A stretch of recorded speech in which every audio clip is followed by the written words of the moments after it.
Well, let's just jump right in. Ed, since you have had multiple hats, worn multiple hats here at SANS, I want to let you introduce yourself because I'm not sure I'd get it right. Sure. So can you tell us who you are, what you do at SANS? Thank you, Michelle. I am Ed Skoudis. I am the president of the SANS Technology Institute, that's sans.edu. That is the SANS College. I'm also the director of cyber ranges for the SANS Institute, where I work with a team that builds great things like Net Wars and Cyber City. We also build the SANS Holiday Hack Challenge. I am also a SANS fellow, do a lot of instruction and presentations for SANS, and I'm also the founder of CounterHack. CounterHack is a company that focuses on creating great content for SANS, but we also do penetration testing and security services so that we can keep our technical skills fresh. Awesome. I'm glad I didn't try that myself. You covered a lot of ground. Okay. So what we're here, as you dressed very appropriately for, is to talk about Holiday Hack Challenge. So I'm hoping you can kind of start by just telling us about Holiday Hack, what it is. I know there's also Kringlecon, so maybe you could tell us how it is connected and just some of the high-level details. Sure. So fundamentally, the SANS Holiday Hack Challenge is a series of challenges that you can use to develop your cybersecurity skills.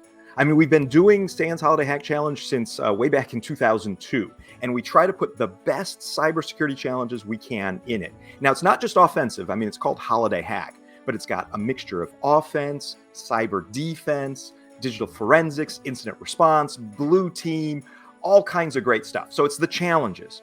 But we, over the years, have added more and more elements to it. And in fact, not only is it the challenges, but it's also an interactive, social, virtual world. So you get a little avatar and you can kind of hop around the North Pole with other players and interact with them and work together to solve these challenges. So it's kind of like a video game aspect with a virtual world. But in addition to that, to kind of liven up that little virtual world, we include music. And this is custom music that we commission every year from some really great musicians. So you can listen to some great holiday vibes as you're hopping around this virtual world, solving all these virtual challenges. But wait, there's more. It's also got a series of mini games. And these are little video games that you can play and just have fun with. But each of our mini games is hackable. So you could hack the mini game to develop your cybersecurity skills, or just play the game if you'd like. And really, there's just so much cool stuff in this. And one other aspect of it is exactly what you said, Michelle. It's Kringlecon. So Kringlecon is a conference event, a virtual conference. We've actually been doing this virtual conference since 2018. So that was before virtual conferences were cool. As you might expect, travel costs to the North Pole are pretty high. So Santa hosts a virtual conference at the North Pole with some great industry-leading speakers. And you can hop your little avatar into their talks and watch their talks, or you can watch their talks on YouTube. So you got all these different talks.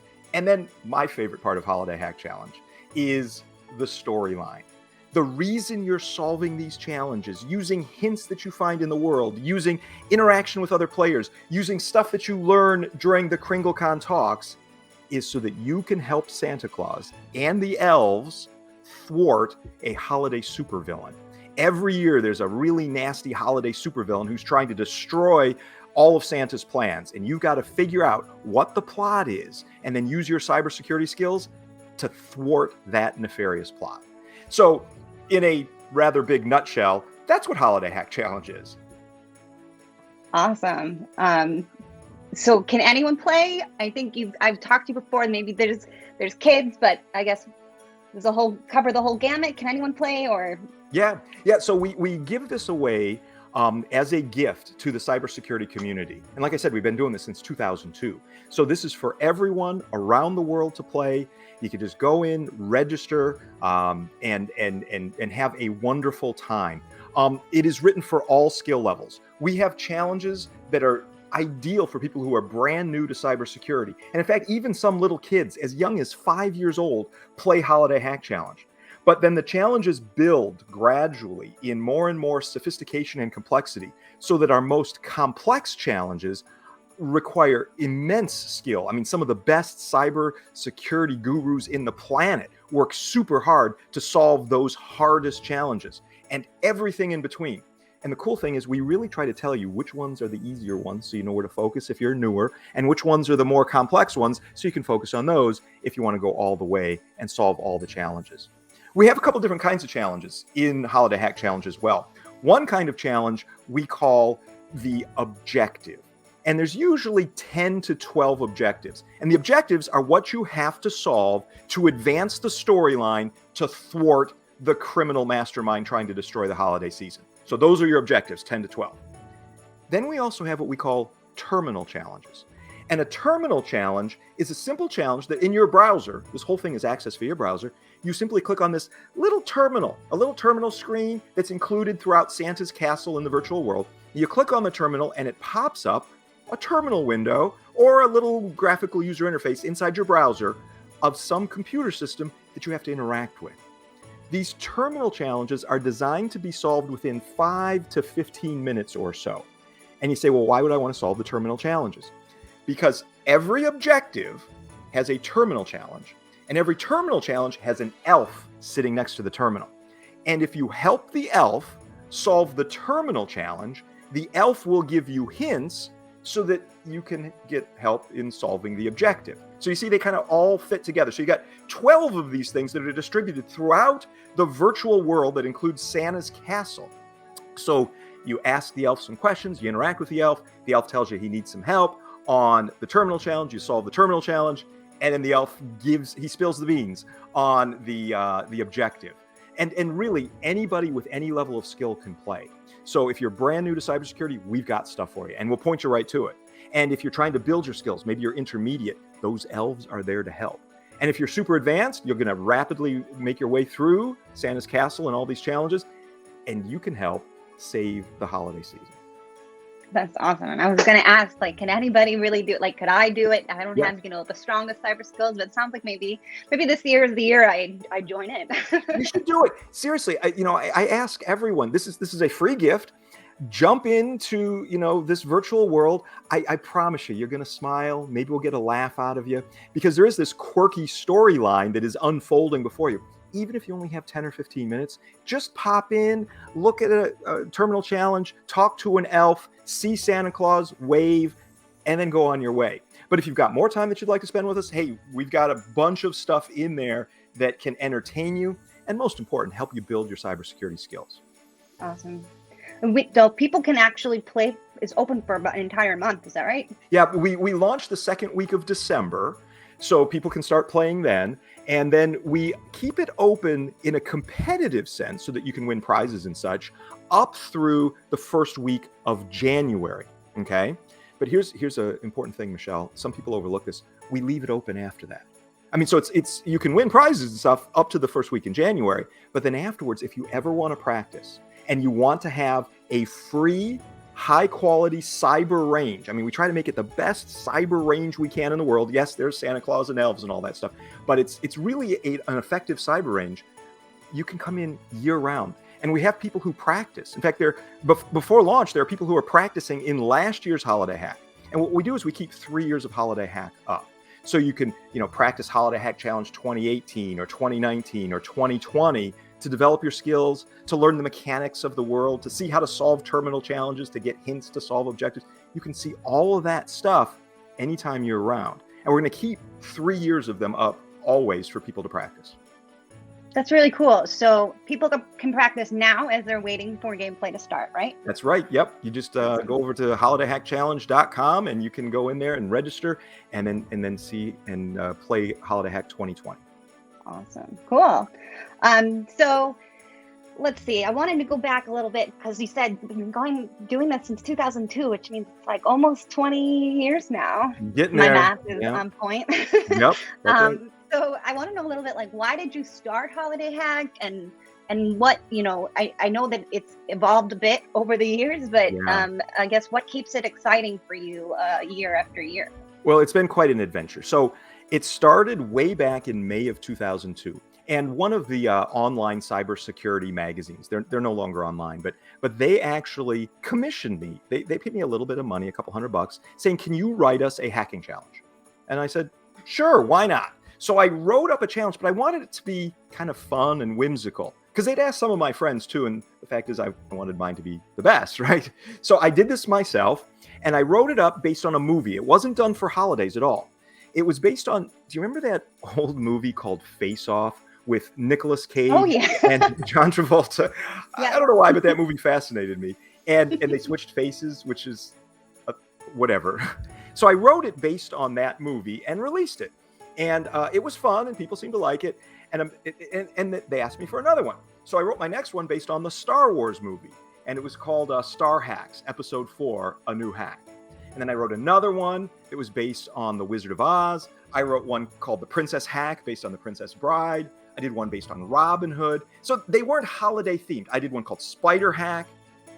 But then in December of 2002, I wrote How the Grinch Hacked Christmas. That was the first holiday themed one. And people seemed to really like that. Now, back in those days, I would spend 1 or 2 whole days writing the Holiday Hack Challenge. And we would get 200 or 300 different entries. That was back in those days. Okay, nowadays, my whole team spends all year working on this. We get tens of thousands of players. I'll get into that in a little bit. But that was the first one. Now, I continued writing them at different points during the year. I did Hack to the Future, which was based on Back to the Future. I did a Willy Wonka themed one. I did a Matrix themed one, Spinal Tap. I did my second holiday themed one called Rudolph's Cross-Site Christmas, and that was December of 2003.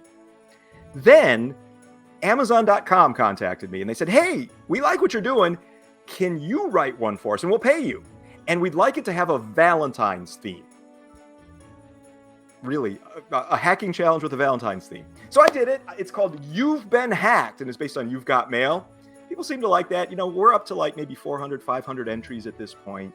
I did a Lord of the Rings one. I did Hackers of the Lost Ark. I did 16 candles, but it's hexadecimal, so it's 0x10 candles. I did another Star Wars one, Charlotte's Web. Frosty the Snow Crash was another effort to do a holiday themed one. And then I just felt overwhelmed. I mean, I was doing these things. Originally, I was doing them monthly. And I was kind of overwhelmed with how much effort and work, because I was doing it all myself. It was just me. So I made a decision to limit myself to doing one per year. It was actually based on, have you ever seen the Rankin and Bass holiday special called Santa Claus is Coming to Town? Rankin and Bass, the little stop motion thing? I don't. Now I'm going to have to do some Googling. You've seen Rudolph the Red-Nosed Reindeer, right? Yes, of course. Okay, so the same team that did Rudolph also did this one called Santa Claus is Coming to Town. And in Santa Claus is Coming to Town, Santa delivers gifts to children in a place called Sombertown. And there's this really nasty person who runs Sombertown called the Burgermeister, Meister Burger. And the Burgermeister, he wants to arrest Santa and do all kinds of terrible things to Santa. And Santa has to sneak in. That's why he goes down the chimney. I mean, it's a long story, okay? Make a long story short, at the end, Santa realizes he can't deliver these gifts every week. He's got to scale it back. So he decides to choose the holiday season to deliver his gifts. So once a year. And I thought, well, if Santa Claus can do that and do his big thing, I can do this hacking challenge. And instead of doing it every month, I could do it once a year. But I want to bring friends in to help me. So I started contacting friends to help me write these things. And we did Miracle on 30 Hack Street. That was me and Kevin Johnson. We did Grandma Got All Hacksored by a Reindeer. That was me and Tom Liston. I think you know Tom quite well. I love these titles. The creativity is fantastic. Well, thank you. So I would do one with one other person, right? I did one with Tim Medine that was based on it was The Year Without a Santa Claus, which was another Rankin and Bass special. So Tim Medine and I made one on that. I did one with some other people here and there. And then my team was growing. So Josh Wright joined my team at CounterHack. And I decided, why don't we have the whole team do this and we'll work on it for a month or two. So it was me, it was Josh Wright, it was Yori Kavitchko, it was Tom Hessman, and we put one together that I was very proud of. This was maybe about 2013, something like that, maybe 2014. And it was based on what was that movie where there's George Bailey, and remember he jumps off the bridge and Clarence the Angel saves him, and it's here it is. It's a Wonderful Life. There you We go. called it It's a Hackerful Life. It's a Hackerful Life. Yeah. Appropriate. But that one was the first one where we spent a couple of months working on it and then releasing it. So that's 2013. We did the same in 2014. I added more people to the team. We continue to work on that. And then something big happened. And again, this was Josh Wright's idea. Josh Wright came to me and said, Ed, we need to add video game elements to Net Wars. And Net Wars is this challenge that we write for SANS, right? And I was like, well, I don't know if the video game thing's going to work. So why don't we try to do it in a free thing that we do, Holiday Hack Challenge. So in Holiday Hack Challenge 2015, that was the first one where we had a virtual world. And we built the whole thing in BrowserQuest. BrowserQuest is a video game technology that runs inside the browser. It's free, open source. So we put that in BrowserQuest, and people loved it. It was really interesting to see how that worked, because we had this virtual world, and you could hop through this virtual world and see virtual Josh Wright, or go into virtual Ed Skoudis' office, or you could see virtual Tim Medine, or virtual Tom Hessman, and so forth. We were all in there. And we had this one area of the Holiday Hack Challenge 2015 world that was fairly wide open. It was kind of an open, snowy field, and Tim Medine was standing in the field.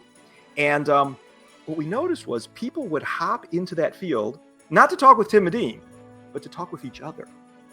And there would be interactive chats with little bubbles popping up above avatars' heads inside that virtual field. And people were saying to me that they loved the social aspect of this, to be able to walk through that environment and see little Josh Wright walking around, and you could talk with him, or Tim Medine, or others from the cybersecurity community were in this virtual world. Sometimes as non-player characters, NPCs, but sometimes it's the actual person controlling their avatar. So that was 2015. Then in 2016, 2015 was kind of like an 8-bit universe kind of thing. In fact, we used music from a group called 8-Bit Universe. So they gave us this holiday 8-bit music we could use, jingle bells and stuff like that. In 2016, I wanted to kind of raise our game. So we went from 8-bit to 16-bit.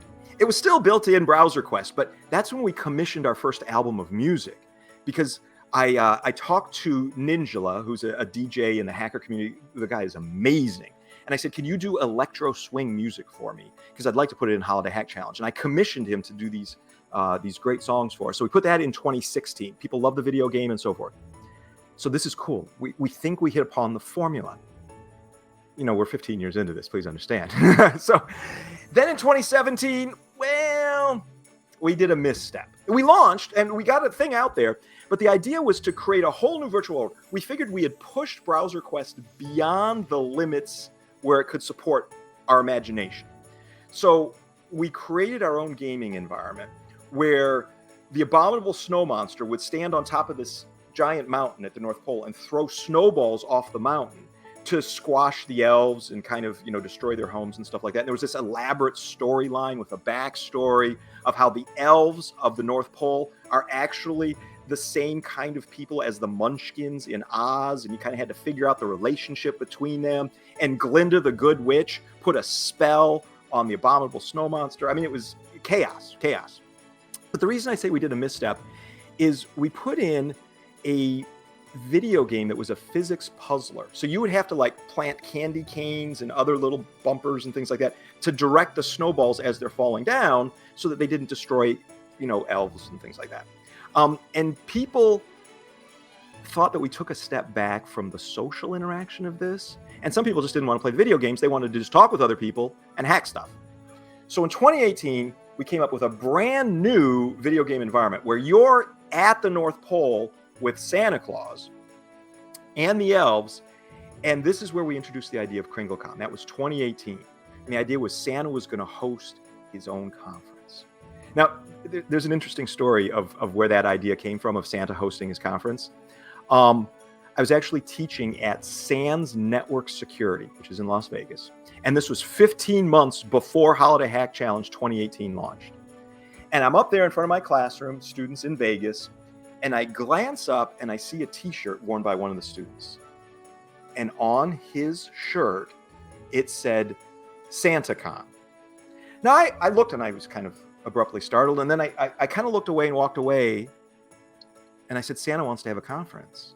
He wants to have a virtual conference at the North Pole. Oh my gosh, I can't believe it. And then I looked back at the guy and I realized I misread his shirt. His shirt said Saint Con. Saint Con is a hacker conference that happens, it's in New Orleans every year. But I got this idea. And so I contacted Santa and I said, hey, what do you think? He said, we can't call it Santa Con because that's a pub crawl that they do every year. Oh. Have you heard that? So it's a bunch of people in Santa outfits getting drunk, honestly. Yeah. So we can't use that name. That brand is taken. So instead, we talked to Santa and he says, well, what about Kringlecon? So we called it Kringlecon. So Kringlecon 1 was in 2018. Kringlecon 1 was themed based on the movie Die Hard, but also Willy Wonka. So take Willy Wonka, that movie, and Die Hard and mash them together, and you get Holiday Hack 2018. Holiday Hack 2019, we kind of raised our game again. The Tooth Fairy was trying to destroy the holidays because the Tooth Fairy was very jealous of what Santa Claus does. Because if you're the Tooth Fairy, you have to work 365 days a year. You're pulling the disembodied teeth of children out from under their pillows and stuff, and you got to give them money back. She thought Santa Claus had a much better gig, and she's probably right. So she wanted to destroy the holidays for that. So that was Holiday Hack Challenge 2019. And the neat thing is we put it in the same video game engine we used in 2018, so we can make the engine better. And then in 2019, we added some more cool stuff, and we just kept adding. So we had 2018, 2019. In 2020, the villain was Jack Frost. And in what Jack Frost did is he tried to destroy the holiday season by creating this magical portrait of Santa Claus. And he sent that to Santa's house. And Santa just thought it was beautiful. So he hung it on the wall. But if you snuck into a secret room behind that portrait, you could hop through the portrait. It had those little eyes, so you could hop through it, and you become Santa Claus. So this was loosely themed on the movie Being John Malkovich, as a matter of fact. So you hop through and you're Santa Claus, and then you realize, I'm not the first one who's hopped through this picture. Jack Frost did it before me, and Jack Frost is trying to screw up the entire holiday season. So what you have to do is you have to become Santa Claus and then set everything right. Fair enough. So do you want to hear about Holiday Hack Challenge 2021? Yeah. So that got us to where we are today. Yeah, All right. Great. I mean, it's such an interesting history, honestly, how you got from where you started to where you are now. But yeah, so what can you tell us about 2021? Is something to do with, is Jack Frost back? Is he gone for good? Yeah. So Jack Frost last year, we had 19,000 players. It was actually over 19,000 that helped save the holiday season. So worldwide, that many players. And, the legal system at the North Pole is immensely complex. There's all kinds of legal wrinkles and technicalities and such. So while they tried to prosecute Jack Frost, he got off on a technicality. It's sad. So Jack is back, and Jack has been buying up all of the land around Santa's castle, and he's up to no good, I gotta say. So the subtitle of this year's Holiday Hack Challenge, it's Holiday Hack Challenge, SANS Holiday Hack Challenge 2021, Jack's back. So you're gonna have to figure out what Jack's nefarious plot is, and you're gonna have to solve it. The other thing, throughout that history of Holiday Hack, what we would find is different artists that we could work with. We've got a character artist who does incredible work. Her name is Annie Royal. We've got incredible artists that build the video game environment for us, that do layout. It's been immensely useful and wonderful to work with these people. So my team is 12 people that kind of build a lot of the challenges and do the video game environment and such. But in addition to the 12 people on my team, we also have some SANS instructors and authors who write challenges for us. We've got the musicians I alluded to earlier. We've got Ninjala. We've had Dual Core, which is a great rap group in the cybersecurity community. Dual Core has done music for us in the past. Keith Myers, an amazing DJ, has done music for us. My son has done songs for us. Mary Ellen Kennel, who is a professional, amazing musician and digital forensics expert, she has done an incredibly beautiful song for us last year. So we got the musicians, we got the artists, we got the video game people. It is an elaborate production, and I got to say, it takes us thousands of hours every year to put this together. And you got to think about the irony of this whole thing. So we work on this for over a year. I'm working on the storyline, not for this coming holiday. I'm usually working on it a year plus down the road. It takes 14, 15, 16 months to get this whole thing done. So we have to start on the next one before we're finished with this one. So think of the irony of this. I originally said, I was spending so much time writing these challenges once per month, so I'm just going to do them once a year. And then the ironic thing is, now I spend the entire year working on the thing just for once a year. That's not the only thing I do. I have other work and such. Of course, you do a lot. It's always at the back of my mind, Holiday Hack Challenge, and how can we make it better? How can we add new stuff? How can we make it more fun and interesting?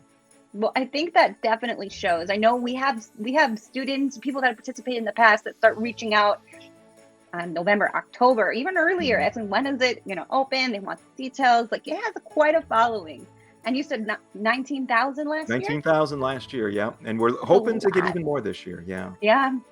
Well, what sort of feedback, I guess, have you heard from some of the past participants? Has there been something that really stuck with you?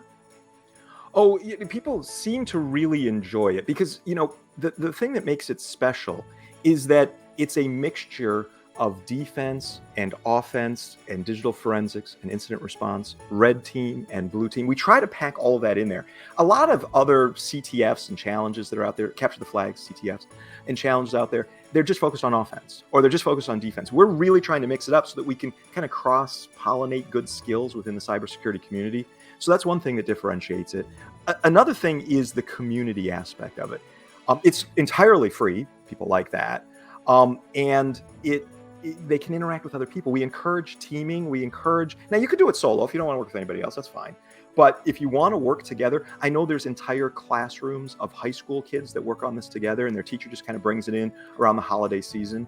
Some people really love the fact that we run it at the holiday season because they have more time. Maybe work isn't quite as intense. Others say, and I get this, I love this, I want to spend the holidays with my family. Can you release this some other time? Can you do it in July? And the answer is no. We love you, but we work all year round on this. Now, we did make an exception. In May of 2020, you remember what happened in March of 2020? The world shut down. So Santa Claus did a holiday hack challenge in May of 2020, just so that people had something to do while under lockdown. It was a smaller holiday hack challenge. We actually called it Mini Net Wars 3, the holiday hack challenge one. So people seem to like a lot of different aspects of this. But primarily, and then in sort of the whimsicality of it, we try to make it fun. We try to make it beautiful, sounding and looking. And, we really sweat the details on this. I think, what I hear from a lot of people is they can tell that the people who are building this thing, all the engineers, the artists, that they have a love for their craft and a love for sharing their skills with other people. And we try to bake that in every year. And I think people see that and it resonates with them. Oh, and then let's not forget, you're building cybersecurity skills that we hope you'll be able to use in your job. I mean, we build the SANS Holiday Hack Challenge under the ideas and auspices of the SANS Promise. And obviously, the SANS Promise, right? Do. So what you learn in our classes, what you learn in our ranges, what you learn in the SANS Holiday Hack Challenge, you'll be able to apply the very next day you get back into the office. And we really write the Holiday Hack Challenge challenges so that you can use those skills in your work as a cybersecurity professional. So I think that's what people like about it, all those different aspects. I mean, there's so many interesting little components. And speaking of which, I know Easter eggs are something that's come up in a lot of things that we've done worked on over the years. Are there any Easter eggs in this that people should be on the lookout for? There's all kinds of Easter eggs. Now, we put in Easter eggs, throughout, just to kind of whimsical and fun, but we do have a strict rule. All Easter eggs must be approved because sometimes people would put in Easter eggs that other people wouldn't get. They're just like inside jokes, and we can't have that. If there's an Easter egg in there, we want you to laugh and chuckle. So that's one of our rules. All Easter eggs must be approved. Also, we want to make sure that this is family friendly, that there's nothing offensive in it, nothing that's going to hurt anybody's feelings or anything like that. So we really sweat the details on the content to make sure it is fun and whimsical, not objectionable, but we want to lift people up. And that's a big focus of it. So the Easter eggs have to be done from that perspective. All challenges have to be written from that perspective. And we're really careful on that. So bring all these Easter eggs and ideas. They come to me and Chris Elgie and other folks on my team, and we kind of say, that one makes sense, let's go with it. But for this year, when you see Jack Frost, look around because there's some Easter eggs to be had around Jack Frost. I like that. Cool. So, I know earlier too, you mentioned that you talked to Santa. That's how you guys got started with Kringlecon. So what is Santa like? No, I'm just kidding. He's a good guy. But- It's hard to believe, good guy. And you know, Yeah. I go for morning walks every morning. I usually walk for 30 to 90 minutes every morning. I'll be walking down the street in, you know, it could be February, it could be August, it could be whatever. And I feel this tap on the shoulder. And you look, and there's no one there. I know it's going to sound weird. True story, though. And then I'll just keep No. walking, and I'll hear Santa whisper in my ear, and he'll say, "Hey, Jack's back. And this is what's happening at the North Pole." So Santa kind of tells me what's happening there. Again, really good guy. He, you know, he wants to help make the world a better place. I mean, that's what Santa's all about, right? Yeah, it's kind of his thing. So is he paying? It's fair to say he pays pretty close attention to who's the winners, maybe who's playing, you know, being nice versus naughty. Hopefully, all everyone's following the rules and being nice. Yes. We do have, you know, in Kringlecon and as part of the Holiday Hack Challenge, you know, we do have rules of engagement, a code of conduct. You know, people need to be nice to each other and family friendly and such. So that's an important aspect of it. And when you log in, we show you our code of conduct. There is, of course, the naughty nice list, which uses blockchain technology. Obviously, you know that, right? I mean, what else are you going to use blockchain for? I can't imagine. But Santa also, you know, when we finish the Holiday Hack Challenge, people submit their solutions to us and we analyze their solutions and we choose the best ones. And then we do usually a webcast in January, a few weeks after Holiday Hack finishes, because we have to read all the entries. And we'll choose honorable mentions, which is pretty cool. I see people putting that on their resumes. I got an honorable mention in Holiday Hack Challenge. And usually for honorable mentions, there might be 100 of them or so. Then we have super honorable mentions. These people have gone above and beyond. There might be 50 or 60 of them, super honorable mentions. Again, this is great fodder for your resume. Then we have our actual winners. And they come into different categories. We have our most creative winner that is technically correct. We also have our best technical answer. And then we have our grand prize winner. And the grand prize winner receives a free SANS class. So, and then we post the winners so people can learn from them. We consider the winning entries the actual official answers to the challenge. And we publish those every year. I did want to ask you if you could share any inspirational stories from past years, if there were any really cool experiences that come to mind, something, you know, that really just stuck with you. Oh, yeah. Yeah. So whenever we run Holiday Hack Challenge, people write in and they send us, you know, information about how Holiday Hack has impacted their lives and their families. We get a lot of stories from people who have little kids that play Holiday Hack Challenge with them, and that's just a delight. So the kids can play the video game piece of it and learn a little about cybersecurity, and then the parents can come in and help with cybersecurity. Sometimes it's adult children working with their parents, solving Holiday Hack challenges and such. But, you know, there was a particularly touching story that happened a few years ago. A guy who had played Holiday Hack Challenge sent me a personal email, and his wife had passed away. It's a hard story. She passed away from cancer a few weeks before Holiday Hack Challenge launched, and you know, he was mourning her, but he wrote me to thank the team for creating Holiday Hack Challenge, because he said it gave him an outlet, it gave him something to do while he was going through that process, and it gave him that sense of community. So he wasn't alone during that very hard time. And I mean, I read the letter and I really teared up, and I sent him a thank you letter back. So, you know, that's part of what this is it's trying to produce this gift to the community that can help people develop their skills, help them network and relate to other people, help them with their lives. You know, one of our players every year, he started this on his honeymoon, but he would go to a mountain in Europe and play Holiday Hack. He did that the first year on his honeymoon. Now he goes back there every year with his wife and plays Holiday Hack Challenge. So that's kind of a cool thing. But people use it in all walks of life. We have, like I said, kids who play Holiday Hack Challenge all the way up to, you know, super experienced cybersecurity practitioners. We have people around the world that play.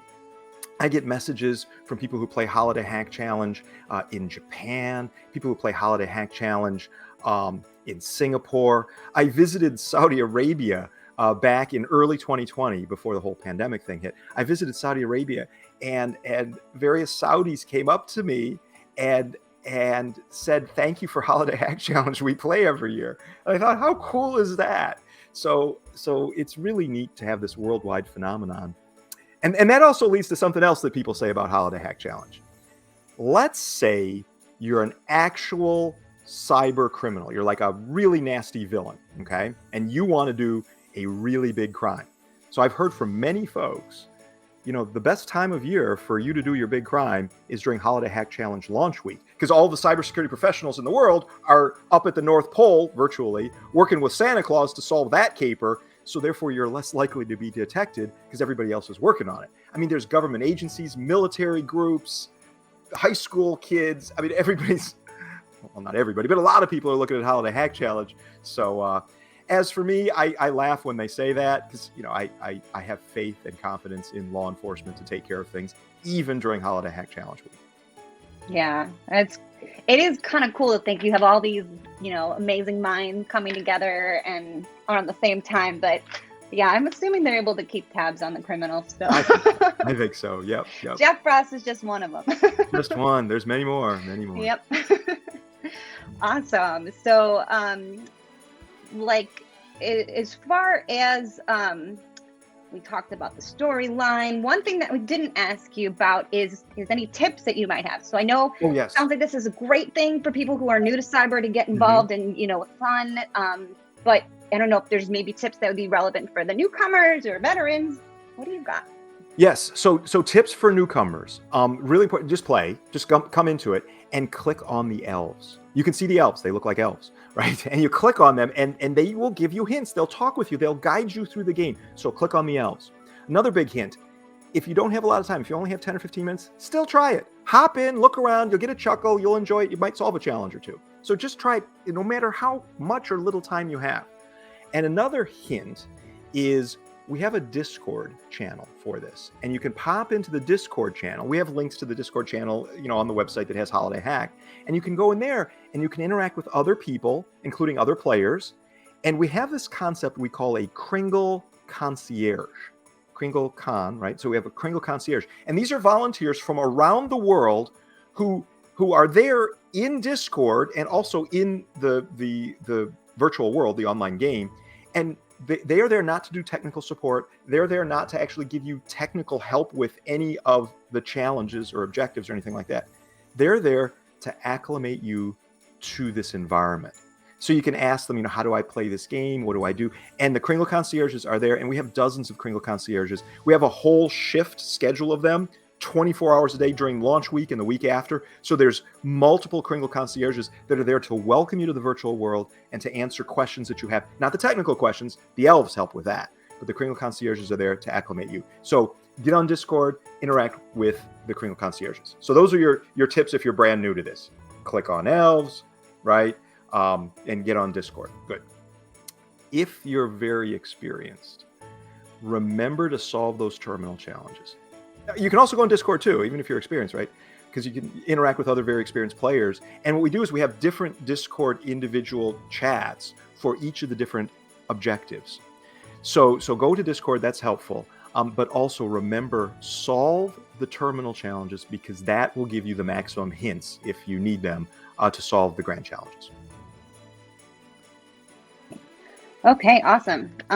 One last question. So Sure. I'm curious, there's so many great things about Holiday Hack and Kringlecon. Do you have a favorite aspect? Could you nail something down?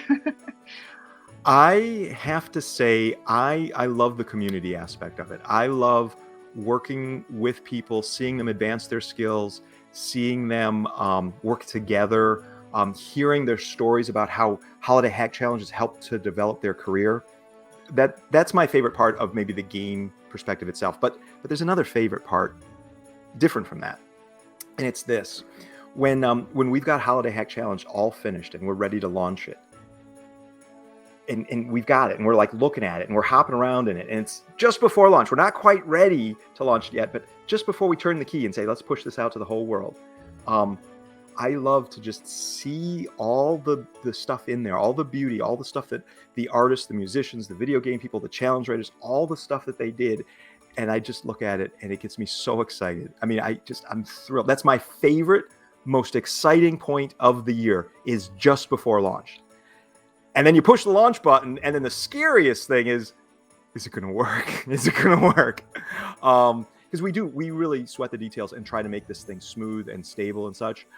Sometimes during launch week, we have a couple of hiccups because we're doing this at a massive scale. Thousands and thousands of people playing this game online and so forth. So again, my favorite part is watching the networking part of this. My favorite part is also just before launch. And there is another is it okay to have 3 favorite parts? I'll allow it. Thank you. The music. I love the music because that's the thing that makes the virtual world a world to me. It's the songs and hearing the cleverness of the interpretation of the songs by the various DJs and musicians. I work on the music all year round. And in fact, musicians are working on this as we speak right now. I should probably get my first draft of some of the songs for Holiday Hack 2021 late this week or maybe early next week, and it is so exciting. So that's awesome. Well, I can't wait. I appreciate you sharing all the details with us, and I'm excited to share it with everybody else and get as many people playing as we can, and make myself included. Yay! Yes, definitely play. Michelle, thank you for doing this. Also, thank you to Stephen Hart. Thank you to Mark Dostey for helping to put this whole thing together. I hope it helps people decide that they want to participate in this and that they have a lot of fun with this.